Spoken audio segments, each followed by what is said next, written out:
వచ్చింది ఈ సినిమాకి ఎవరు అనాథలా వదలలేదు, నేను ఉన్నానని చెప్పడానికి వచ్చాను ఈ రోజున. ఎందుకంటే నేను కోట్లాది మంది ప్రజలకి అండగా ఉండేవాడిని, దేశంలో ఉండే సమస్యలకి స్పందించేవాడిని. అలాంటిది తెలుగు సినిమాకి, నా సినిమాలకి మీకు తెలుసు గతంలో ఎన్నిసార్లు ఇబ్బందులు పెట్టారు. అదే మన ప్రభుత్వం అక్కడికి రాగానే వెంటనే సాధారణంగా గుండెలు హృదయ కవాటాలు తెరిచి మరి ఆహ్వానించాం. ఏమీ కృతజ్ఞత కూడా ఆశించలేదు. అంత చిత్ర పరిశ్రమను అంత గుండెల్లోకి తీసుకుంటాం. అలాగే దీనికి సంబంధించి అలాంటిది నా సినిమాని నేను ఎందుకు వదిలేస్తాను? ఎందుకంటే ఇది ఇంకో సినిమా కాదు. ఒక మేకప్ మ్యాన్గా ప్రారంభమయ్యి ఇంకో ప్రొడ్యూసరు, డబ్బులున్న ప్రొడ్యూసరు, పెద్ద జీవితాల నుంచి వచ్చిన ప్రొడ్యూసరే కాదు, చాలా చిన్న స్థాయి నుంచి, చాలా చిన్న స్థాయి, ఒక మేకప్ మ్యాన్ స్థాయి నుంచి బాయ్గా స్టార్ట్, అంటే చిన్నపాటి అసిస్టెంట్గా స్టార్ట్ అయ్యి చాలామంది మన సీనియర్ దర్శకులందరి దగ్గర పనిచేసి అంచెలంచెలుగా ఎదిగి నిర్మాత అయ్యి, దర్శకుడయ్యి, స్క్రీన్ ప్లే రైటర్ అయ్యి, మీరు ఏమన్నానంటే ఆయన మౌనంగా ఉంటారు. ఎవరు ఎన్ని ఇబ్బందులు పెట్టినా మౌనంగా ఉంటారు. ఆయన మౌనం ఒకసారి నాకు విపరీత అసహనానికి గురి చేసేస్తుంది. మీరు ఏదైనా మాట్లాడాలంటే ఎవరు ఇబ్బందులు పెట్టి ఏం ఎదురు తిరగరు ఏంటంటే ఇలా అంటారు, ఏం చేయాలి. ఇంకా ఇలాంటి వ్యక్తికి ఆయన మౌనం నన్ను ఇలా రోడ్ల మీదకి వచ్చి ఇలా మీ దగ్గరికి ముందు నుంచోబెట్టింది. అంటే ఆయన ఏంటంటే చెప్తారు, ఆయన మౌనం అంటే రమణ మహర్షి నుంచి బాగా నేర్చుకున్నట్టున్నారు. మౌనం అన్నిటికీ సమాధానం. సో నాకు మనస్ఫూర్తిగా ఈ స్టార్ కాస్టింగ్ ఒకటి, అంటే చిత్ర పరిశ్రమ మీద ఎందుకు ఇంత గౌరవం అంటే మనందరం కులాల మీద, మతాల మీద, ప్రాంతాల మీద, భాషల మీద కొట్టుకుంటూ ఉంటాం.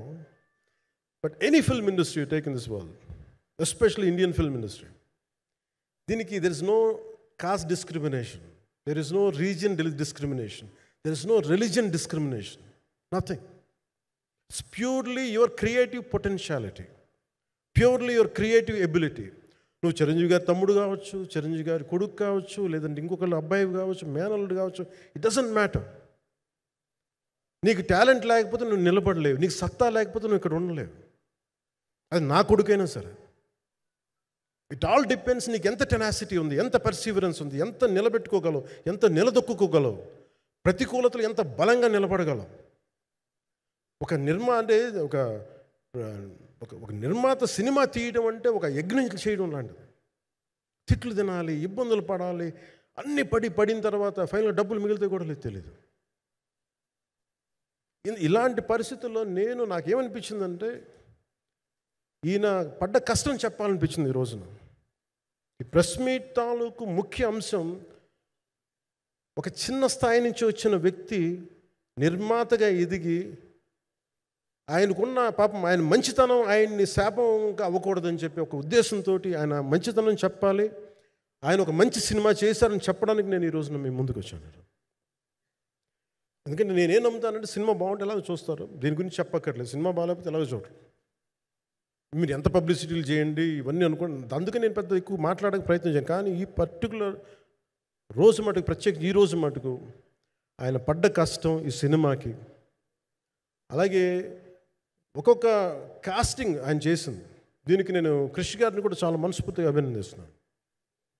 ఎందుకంటే ఆయన కూర్చున్నప్పుడు ఎంతమందిని పెట్టాం, ఒక ఔరంగజేబ్గా మిగతా నటులు ఒకళ్ళిద్దరు యాక్టర్స్ని పెట్టి కూడా ఒకళ్ళ చేత యాక్ట్ చేయించాం ఒకళ్ళ చేత. కానీ Bobby Deol so apt for Aurangzeb, ఎంత కన్విక్షన్తో చేశాను. అప్పటికి ఆయనకి ఇంకా ఆయన చేసిన హిందీ సినిమాలు కూడా రాలేదు ఇంకా ఆయనకి. ఎంత కన్విక్షన్తో చేశారంటే నాకు నిజంగా ఆయనతో యాక్ట్ చేయడం చాలా ఆనందాన్ని ఇచ్చింది. సో అలాంటి బాబీ డియోల్ గారిని మొత్తం pan India, Manoj Paramahamsa was roped in last. ఇంకా సినిమా ఎట్లా మనం అయిపోవాలి, నేను పాలిటిక్స్కి వెళ్ళిపోయిన తర్వాత, డిప్యూటీ సీఎం బాధ్యతలు తీసుకున్న తర్వాత అందరికీ అయిపోయింది, సినిమాలు చేయలేడు ఇతను, ఎలా చేస్తాడంటే నాకు తెలుసు కష్టం అని. నేను ఎలా చేశాను ఈ సినిమా అంటే, పొద్దున్న 2 గంటలు చేసామని, బ్రేక్ఫాస్ట్ టైము, లేదంటే నా ఎక్సర్సైజ్ టైంని కొంచెం మిడ్ నైట్గో లేదంటే ఎర్లీ మార్నింగ్ 4 గంటలు పెట్టుకొని, ఆ 2 గంటలు ఏమి దొరుకుద్దో ఆ 2 గంటలు ఇస్తే జ్యోతి, మనోజ్ గారు, మన రత్నం గారు, వీళ్ళు కూర్చొని ప్లాన్ చేసి, అది కూడా నా ఆఫీస్కి, నా పార్టీ ఆఫీస్కి కూతవేటు దూరంలో ఉన్న ఒక మా స్నేహితులు ఆ, ఒక వాళ్ళ గోడౌన్ ఉంటే అక్కడ కూర్చొని షూట్ చేసాం.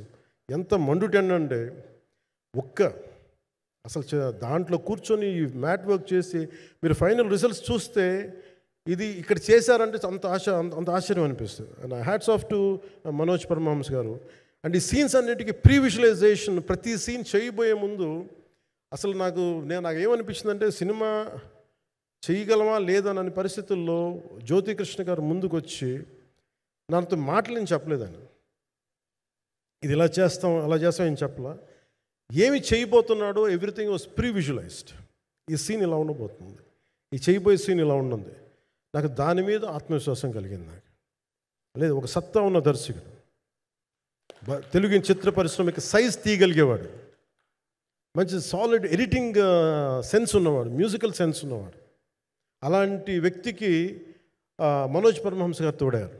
వీళ్ళిద్దరు కాంబినేషన్లో రత్నం గారి అనుభవంతో ఈ రోజున ఒక మంచి ప్రోడక్ట్ అయితే తీసుకొచ్చాం.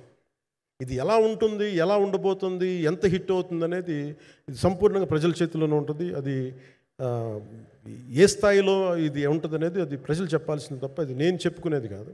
బట్ నా వరకు నేను ప్రత్యేకించి నేను వ్యక్తిగతంగా చేసింది ఈ సినిమాకి అపార్ట్ ఫ్రమ్ యాక్టింగ్ కాంట్రిబ్యూషన్, నేను ఏ సినిమా చేసినా ప్రతి సన్నివేశంలోనూ ప్రతి సాంగ్ అండ్ డాన్స్లో కూడా కొన్నిసార్లు నేను చేయలేక, నేను ఒక రిలక్టెంట్ యాక్టర్లో ఎలాగో టెక్నీషియన్గా కూడా నాకేంటంటే సుస్వాగతం సినిమాలో నన్ను తీసుకెళ్ళి వైజాగ్లో బస్సు మీద ఎక్కించి డ్యాన్స్ చేయమన్నారు.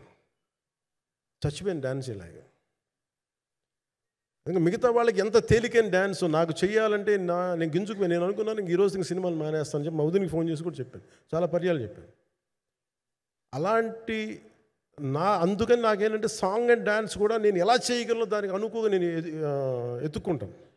అలాగే యాక్షన్ సీక్వెన్స్ కూడా రియల్ లైఫ్లో కొడితే ఎలా ఉంటుంది, మార్షల్ ఆర్ట్స్లో సాధన ఉన్నవాడిని, ఈ లాట్ ఆఫ్ వర్క్షాప్స్, ఈ మార్షల్ ఆర్ట్ వర్క్షాప్స్ చేసిన వాడిని కాబట్టి హౌ రియలిస్టిక్ వీ కెన్, ఎంత సహజంగా మనం వెళ్ళగలం, వీటి మీద ఒక అవగాహన ఉన్నవాడిని కాబట్టి చాలాసార్లు కూర్చుంటాను. కానీ ప్రత్యేకించి ఈ 20 minutes లాస్ట్ సీక్వెన్స్ ఇది 2 partsగా ఎలా అయింది అంటే ఒరిజినల్ థాట్ క్రిష్ గారి దగ్గర నుంచి వచ్చినప్పుడు ఇట్ వాస్ క్వైట్ లాంగ్. ఒక నిన్న ఈ సినిమా ఒక పాటలో అవుద్దని అనేవాడు మొదటి నుంచి. బట్ లేటర్ వాళ్ళు డిసైడ్ చేసుకొని ఒక టైంలో ఇది అవ్వదు, we want make it as 2 parts అనుకున్నప్పుడు ఎక్కడికి వచ్చి ఆగిందంటే ఈ క్లైమాక్స్ దగ్గరికి వచ్చి ఆగింది ఫస్ట్ పార్ట్. సో చెప్తున్నప్పుడు నాకేమనిపించిందంటే how else we can take it, how else we can scale it up. So దానికి నేను కూర్చొని నాకున్న ఈ మార్షల్ ఆర్ట్స్ కానీ బేసిక్ యాక్షన్ కొరియోగ్రఫీ నా ప్యాషన్ కాబట్టి ఈ పర్టికులర్ డ్రామా, ఈ పర్టికులర్ దాంట్లో ఏంటంటే మొఘల్ టైమ్స్లో ప్రతి ఒక సగటు భారతీయుడు అనుభవించిన బాధ అది.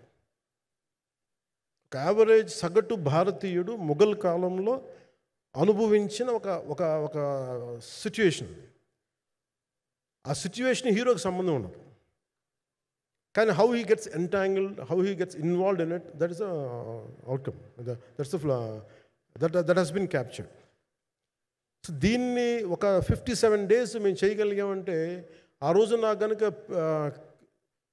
మన జ్యోతి గారు ఉండుంటే పక్కన maybe out done it in at least ఒక 50% ఆఫ్ ఇట్. ఎందుకంటే నేను చెప్పింది అలా చేయగలరు ఇవన్నీ కూర్చోబెట్టి వీ డిడ్ అవర్ బెస్ట్. అంటే నేనేమనుకున్నానంటే క్లైమాక్స్ చేసేటప్పుడు ఇంక నేను తర్వాత సినిమాలు చేస్తానో కూడా లేదో నాకు తెలియదు, కానీ నాకు ఇష్టమైన నిర్మాత, తెలుగు చిత్ర పరిశ్రమకి నిజంగా ఒక అండగా ఉన్న నిర్మాత, I want give my best to him. నేను అందుకని ఆంధ్రప్రదేశ్ ప్రభుత్వానికి కూడా మన ముఖ్యమంత్రి గారికి కూడా తెలియజేశాను, ఈయన్ని ఫిల్మ్ డెవలప్మెంట్ కార్పొరేషన్కి చైర్మన్ నేను ప్రతిపాదించాను. అంటే నాకేంటంటే I don't want it to be a political, ఆయన నా నిర్మాతని కాదు, ఈయన అందరు హీరోలతో తీశారు, ఈయన పాన్ ఇండియాలో ప్రతి ఒక్కరు తెలిసి ఈయనంటే. ఇలాంటి వ్యక్తి ఉంటే మన తెలుగు చిత్ర పరిశ్రమకి బాగుంటుంది. అలాగే ప్రత్యేకించి తెలుగు చిత్ర పరిశ్రమ అనేది నాకు ఈ టాలీవుడ్ అనే పదాలు నాకు వాడటం నాకు ఇష్టం అన్నాను. Bollywood, Tollywood, Kollywood, Mollywood, why should we ape Hollywood? We have a greater story narrative ability మన దగ్గర ఉంది. We have a greater storytelling ability. We don't have to ape Hollywood. We take the best practices of Hollywood, but not necessarily the name of Hollywood. వాళ్ళకున్న professionalism మనం నేర్చుకోవాలి, వాళ్ళకున్న commitment నేర్చుకోవాలి, వాళ్ళకున్న production designing ability మనం తీసుకురాగలగాలి. So ఇవన్నీ నేను నా పరిధిలో ఈ రోజున ఆంధ్రప్రదేశ్ ప్రభుత్వంలో ప్రత్యేకించి ఈ శాఖ నా పరిధిలో ఉంది కాబట్టి దానికి ఆయన పేరు ప్రతిపాదించిన ఉద్దేశం ఏంటంటే తెలుగు చిత్ర పరిశ్రమ తెలంగాణలో ఉన్న, కర్ణాటకలో ఉన్న, చెన్నైలో ఉన్న ఏదైనా సరే తెలుగు చిత్ర పరిశ్రమ, భారతీయ చిత్ర పరిశ్రమకి చాలా మంచి జరగాలి, ఇలాంటి వ్యక్తి ద్వారా ఏదైనా చేద్దాం అనే ఉద్దేశంతో ఆయన పేరు ప్రతిపాదించాను. భవిష్యత్తులో ఆయన అవుతారని మనస్ఫూర్తిగా నేను ఆశిస్తున్నాను. అందుకని అన్నీ నా చేతిలో ఉండవు కదా, అందుకని చెప్తాను. ఇఫ్ అండ్ బట్ చెప్పాలి కదా. సో ప్రత్యేకించి మీ అందరికీ నా హృదయపూర్వక ధన్యవాదాలు తెలుపుకుంటూ నెక్స్ట్ 2-3 డేస్లో I'll try to give as many interviews as I can. Nidhi I'm grateful to you. పాప చాలా తపన పడి ఉంటారు. ఈరోజు ఎలా ఉంది అంటే నాకు ఎలా అనిపించిందని, ఇందాక నేను వస్తున్నప్పుడు ఎవరు లేరు, వీళ్ళు కూడా ఎవరు లేరు. నేను వచ్చి చాలాసేపు కారులో కూర్చున్నాను, ఎందుకంటే మళ్ళీ మీరు తిట్టకూడదు, లేట్ వచ్చాడు, నీకు డిప్యూటీ సీఎం అయితే పొగలు వచ్చేస్తాను మీరు అంటారండి. నాకు అట్లా అనిపించలేదు. నాకు ఫస్ట్ టైం ఎందుకు మీడియా నాకు ఎందుకు అలవాటు పోయిందంటే, నేను వచ్చిన కొత్తల్లో ఈ జ్యోతి చిత్ర సితార పేపర్స్ ఉన్నాయి. ఎవరో ఫోటోస్ వేయమంటే దిస్ గా ఈజ్ నాట్ సేలబుల్, ఇంకా అవసరం లేదు అంటే నా ఫోటోలు వేసేవాళ్ళు కాదు. సో నాకేమనిపించింది సార్, ఇంక నేను ఈయన కాడికి నేను ఏమి అంటున్నాను నాకు తెలియదు అని చెప్పేసి మా నిర్మాతలు కూడా ఉండేవాళ్ళు కాదు. సో నాకు పబ్లిసిటీ లేకుండా సినిమాలు రిలీజ్ అవ్వడం అలవాటు అయిపోయింది నాకు. సో అదే ప్రాక్టీస్ అయిపోయింది నాకు అంతే. మళ్ళీ కూర్చోబెట్టి మీరు ఏం మాట్లాడతారు, మళ్ళీ అది ఇటు తిరిగి వస్తుందని చెప్పేసి మిగతా అంత నాట్ టాకెటివ్. మీరు సినిమా పొలిటికల్ ప్రాసెస్కి వచ్చేటప్పుడు నేను ఏదైనా మాట్లాడగలను, కానీ సినిమా వచ్చేటప్పటికి చాలా చాలా ఒత్తిడి తీసుకోవాల్సి వస్తుంది. అంటే ఎంత కథ చెప్పాలి, ఎంత కథ చెప్పకూడదు, ఈ మాట అద్భుతంగా ఉందంటే ఏం అద్భుతంగా ఉందని మళ్ళీ తిడతారు, తర్వాత 100 ఆలోచనలతోటి స్లో డౌన్ అయిపోతాను. బట్ కానీ నాకు మనస్ఫూర్తిగా ఈ సినిమా ఐ హోప్ వచ్చిన ప్రతి ప్రేక్షకులందరికీ కూడా ఒక మంచి అనుభూతిని ఇస్తుందని నేను మనస్ఫూర్తిగా నమ్ముతున్నాను. ఖచ్చితంగా అలాంటి అనుభూతిని ఇస్తుంది. మీరు థియేటర్లోంచి బయటికి వెళ్ళేటప్పుడు మటుకు విల్ గో విత్ ఒక ఎనర్జెటిక్ ఫీల్తో వెళ్తాయి. అంతవరకు చెప్పగలను నేను. ఎందుకంటే నేనే నమ్ముతాను, సినిమాకి వెళ్ళేటప్పుడు సినిమా ఒక స్టోరీ చెప్పినప్పుడు నా జీవితంలో చిన్నపాటి ప్రభావం చూపించాలి. అలాంటి ప్రభావం, అలాంటి ఎనర్జీ ఇచ్చే సినిమా అవుతుందని మనస్ఫూర్తిగా నేను ఆశిస్తూ మీ అందరికీ ప్రత్యేకించి మీ అందరికీ పేరు పేరున ధన్యవాదాలు తెలియజేస్తున్నాను. ఇంకా మాట్లాడాలని ఉంది కానీ సాయంత్రం ఈవెంట్ ఉంది కాబట్టి. సో ఇంకొక మాట నేను చెప్తాను, ఎందుకు ఈ పర్టికులర్ ప్రెస్ మీట్ అంటే I want to tell you I'm grateful to each one of you. I'm grateful to you. Thank you for standing by us. Thank you very much.